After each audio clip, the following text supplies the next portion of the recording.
ఒక విద్యార్థి నాయకుల లెక్క కావచ్చు, లేకపోతే ప్రజా సంఘాల నాయకుల లెక్క కావచ్చు, లేకపోతే ఒక పార్టీల జనసేన ఉన్న పార్టీ లెక్క కావచ్చు, మేమేం అడుగుతున్నామంటే న్యాయమా న్యాయమా నీ జాడెక్కడా?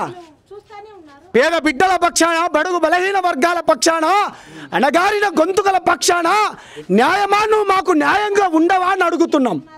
మా బాధ ఎందుకంటే పేద బిడ్డలు ఈ రాష్ట్రంలో బతికే పరిస్థితి లేదు. వరంగల్ జిల్లా నుంచి బతకడానికి వచ్చిన ఒక ఆడబిడ్డను దగ్గర 7 రోజులు అవుతుంది, దగ్గర 7 రోజులు అవుతుంది. ఏం జరిగిందనే తెలియదు. లోకల్ నాయకులతో పాటు నా బిడ్డ ఎక్కడికి పోయింది, నా 12 ఏళ్ల బిడ్డ ఎక్కడికి పోయిందని పోలీస్ స్టేషన్లో కేసు వేస్తే కనీసం పట్టించుకొని దాఖలాలు. పక్కనే ఆర్మీ క్యాంప్ ఉంది. తండవాసులు కూతవేటు దూరం, మియాపూర్కు మెట్రోకు కూతవేటు దూరం, పోలీస్ స్టేషన్కు దగ్గర కిలోమీటర్న్నర. ఈ ప్రభుత్వం అంటది పేదల పక్షాన, బడుగు బలహీన వర్గాల పక్షాన, అణగారిన వర్గాల పక్షాన ఉంటుందంటది.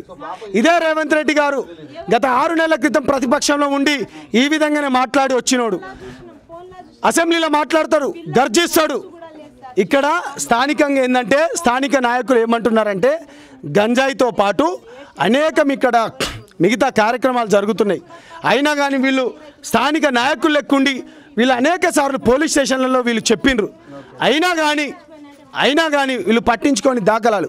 మేము ఒకటే అడుగుతున్నామండి, ఈ ప్రభుత్వాన్ని, కాంగ్రెస్ ప్రభుత్వం వచ్చిన తర్వాత నేను ఇప్పటివరకు ఈ 6 నెలల్లో ఎప్పుడు మాట్లాడలేదు, ఈ 6 నెలలు నేను ఎప్పుడు మీడియా ముందుకు రాలేదు. కానీ వాళ్ళు ఎందుకు రావాల్సిన పరిస్థితి ఏర్పడ్డదంటే పేద బిడ్డలపైన ఈ విధంగానే జరుగుతుందా? కాంగ్రెస్ అంటుంటుంది బడుగు బలహీన వర్గాల పక్షాన, పేదల పక్షాన అంటుంటుంది. కానీ మరి ఇప్పటి వరకు కాంగ్రెస్ వాళ్ళు ఎందుకు రాలేదు ఇక్కడ? కాంగ్రెస్ ప్రభుత్వం నుంచి కావచ్చు, కానీ కాంగ్రెస్ లీడర్లు కానీ ఎందుకు రిప్రజెంటేటివ్ చేయలే? ఎందుకంటే ధనిక వర్గాలు ఉంటేనే మీరు మాట్లాడతారా అని నేను అడుగుతున్నాను. అంటే పేదలకు ఒకటి, ధనికులకు ఒకటి అని అడుగుతున్నాను. ఇండియాలో మేము ఇవాళ జనసేన ఒక భాగస్వామ్యంగా ఉంది. ఇక్కడ ఎంపీగా గెలిచిన కొండా విశ్వేశ్వరరెడ్డి గారు కూడా మీరు ఎందుకు మాట్లాడలేదు? మాట్లాడాలి, రావాలి. లోకల్ ఎమ్మెల్యే బీఆర్ఎస్ ప్రభుత్వం నుంచి గెలిచిన ఆర్కెపూడి గాంధీ గారు, మీకు ఈ తండా నుంచి దగ్గర 4,000 ఓట్లు పడ్డాయి. మీరు ఎందుకు అడగలేదు అని నేను అడుగుతున్నాను. ఒక విద్యార్థి నాయకునిగా, ఒక జనసేన నాయకునిగా నేను అడుగుతున్నాను. ఎందుకు మాట్లాడలేదు? ఆర్కెపూడి గాంధీ గారు, కొండా విశ్వేశ్వరరెడ్డి గారు, అదేవిధంగా స్థానిక కార్పొరేట్ శ్రీకాంత్ గారు, మీరు ఎందుకు మాట్లాడలేదు? అంటే పేద బిడ్డలకు 500 రూపాయలు, 1000 రూపాయలు ఇచ్చేసి వీళ్ళతో ఓట్లు వేసుకుంటే అయిపోయిందా? ప్రజల చేత, ప్రజల కొరకు ప్రజాస్వామ్యం అనుకున్న మీరు ఇదేనా? మీరు బరాబర్ చెప్తున్నాం, రావాలి, మాట్లాడాలి. బీజేపీ పార్టీ కూడా రావాలి, కాంగ్రెస్ పార్టీ రావాలి, దీనిపైన స్పందించాలి. బీఎస్పీ పార్టీ స్పందించాలి. ఆర్ఎస్పీ ప్రవీణ్ కుమార్ గారు బీఆర్ఎస్ పార్టీలో పోడుతోనే మొత్తం మర్చిపోయినరా? రోడ్ల మీద మీరు కూర్చున్న వాళ్ళు మరి ఇప్పుడు కనబడదా? మాట్లాడాలి. ఒకవేళ మీకు తెలియకపోయినా మీ స్థానిక లీడర్లు అయితే ఉంటారు కదా, స్థానిక లీడర్లతోనైతే మీరు స్పందించాలి కదా, రావాలి కదా. మేము ఒకటే అడుగుతున్నాం, ఈ పోలీస్ యంత్రాంగానికి కావచ్చు, లేకపోతే కాంగ్రెస్ ప్రభుత్వానికి, ప్రతిపక్షాలు ఉన్న మిగతా రాజకీయ పార్టీలకు పూర్తిగా చెప్తున్నాం, మీరందరూ స్పందించాలి. ఇవాళ ఈ ఒక్క బిడ్డకే కాదు, రాను ఏ బిడ్డలకు జరగద్దు. మొన్నటికి మొన్న చూసుకుంటే 6 ఏళ్ల పాప పెద్దపల్లిలో వాడు తీసుకుపోయి అత్యాచారం చేస్తాడు. నడి రోడ్లపైన హత్యలు జరుగుతున్నాయి. మొన్న పంజాగుట్టలో కావచ్చు, లేకపోతే ఓల్డ్ సిటీలో కావచ్చు, క్రైమ్ రేట్ బాగా పెరుగుతుంది. దీన్ని ఎట్లా చూసుకోవచ్చు? రాష్ట్రంలో లా అండ్ ఆర్డర్ కంట్రోల్ అనేది పూర్తిగా తప్పుదో పడుతుంది అనుకోవచ్చు. బరాబర్ కదా. మాకు అప్పుడప్పుడు బాధ అనిపిస్తుంటుంది. ఎందుకంటే చదువుకున్న లెక్క, తెలంగాణ గురించి కొట్లాడిన లెక్క, ఒక ప్రశ్నించే గొంతుకైన ఉస్మానియా గొంతుక లెక్క మేము ప్రజల కోసమే కొట్లాడతాం. ఈవెన్ మేము ఎప్పుడు లేచినా, రాత్రైనా పగలైనా మేము ప్రజల గురించి ఆలోచిస్తాం. మరి మేము ఇంత కొట్లాడి తెచ్చుకున్న ఈ తెలంగాణ రాష్ట్రంలో ఈ విధంగా అత్యాచారాలు, ఈ విధంగా హత్యలు, ఈ విధంగా మానభంగాలు జరుగుకుంటా పేదలకు న్యాయం జరగనప్పుడు మేము మా లాంటి గొంతుకలు మాట్లాడుతూనే ఉంటాయి. కానీ ఈ ప్రభుత్వం వచ్చింది, ప్రభుత్వం ఒక 62-63 సీట్లతో వీళ్ళకు ప్రభుత్వం ఇచ్చింది.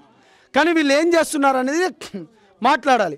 ఆ మధ్యలో కాంగ్రెస్లో ఒక అమ్ముండే, ఎవరు ఆమె, కల్వ సుజాత గారు మీరు బండి సంజయ్ అని ఒక మాట అన్నారు.